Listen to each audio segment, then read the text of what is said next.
I've done messages before at another Methodist church, and back to my school days, I was a choir boy, an altar boy. I read scriptures regularly, but still very nervous being up here. Not that I'm nervous about speaking in front of people.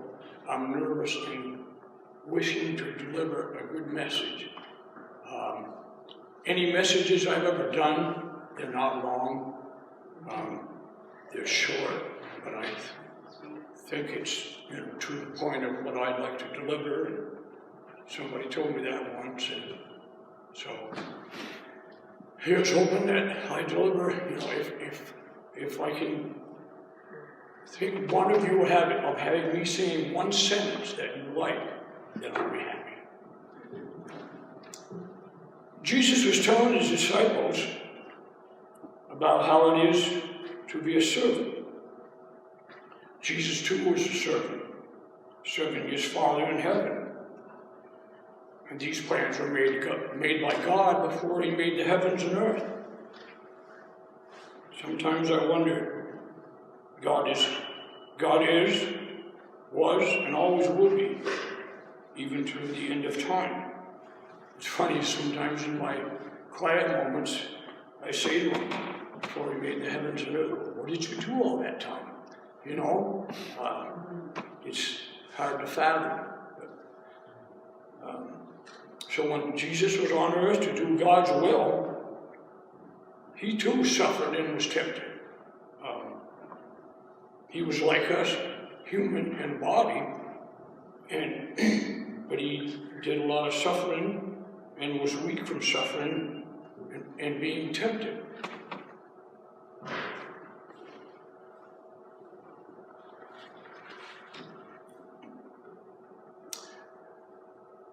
But suffering brings our faith to serve and obey God.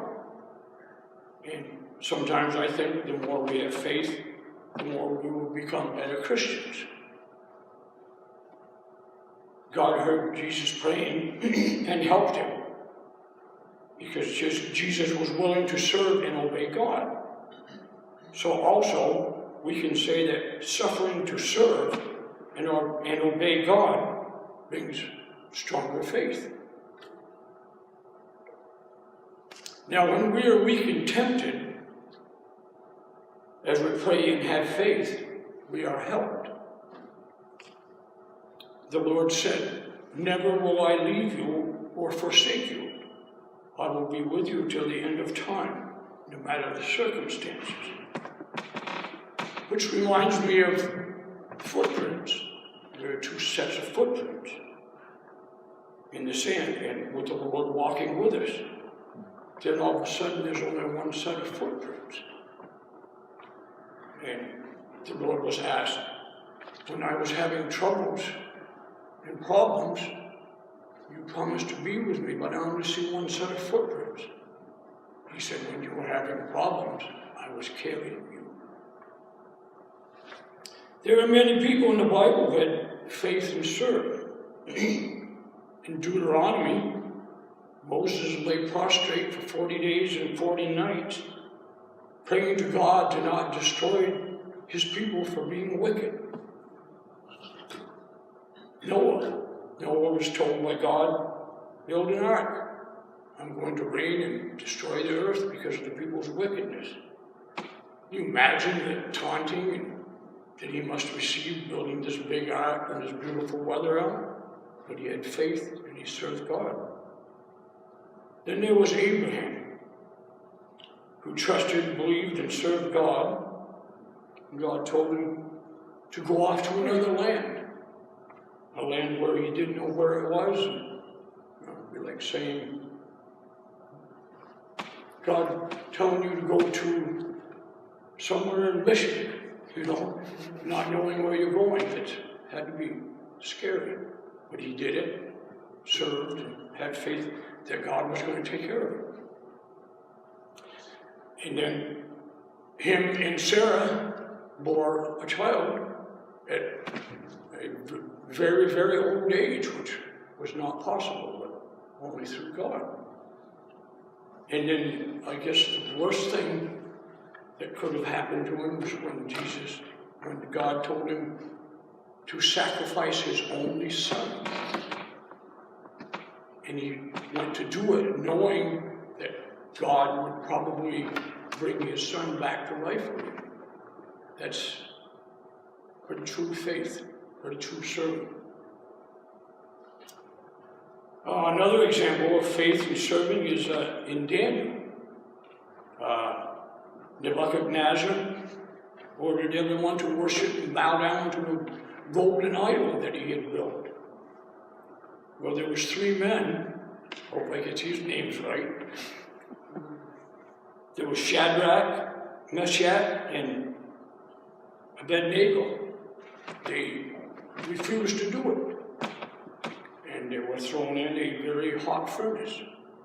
And when they looked in, they were dancing around. Let out, they didn't even have a hint of a smell of fire on them. That was pretty faithful, pretty courageable, and being nice servants. And then there was Job. Okay, God told the devil that he could tempt Job, but not to take his life. And he did, and Job suffered, lost everything he had, his family, but he stayed true to God, obeyed him, served. And then when he finally was healed, he got back twice as much as everything that he had. All these people had faith and served the Lord. There were many, many more in the Bible. If I was to do that, we'd be here all day, me telling you about it. And of course, Jesus was the greatest servant of all, obeying his Father as far as being whipped, beaten, mocked, spat upon, to be nailed to a cross to die as a human body. Can you imagine the pain that must have been? As for us, we believe in God and that there was a place better for us, knowing that there is a heaven where there will be no pain, sadness, tears. We have faith that this is true, and we trust and serve God. The saying I like is, a day to the Lord is like a day to us is like 1,000 to the Lord. 80, 90 years on this earth is just a whisper of time. And things that are seen are temporary, but things that are unseen are forever. There's many, many things that are very complicated in the Bible, and we just believe in them and hope and pray and know there's going to be a better future. Serving the Lord to me can be made up of many ways. Giving to your church, to charities for those a lot less fortunate than we are, and just praying for those who need it, and for those who may not know they need it. God gave every person different talents, and I think each of us should use them talents to the best of our abilities. The Lord said, wait on me and be of good courage. Be patient, and I will strengthen you. There was a thing this summer that happened to me that there was something that I wanted to get done, and I just could not find anybody to get it done for me, to help me. And then all of a sudden, somebody came along and helped me, and this project that I had finished. And patience is not one of my greatest abilities.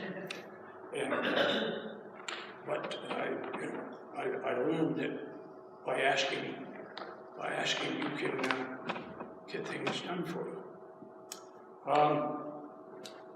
So in ending this, I'd like to share something with you. About 15 years ago, give or take a year or two.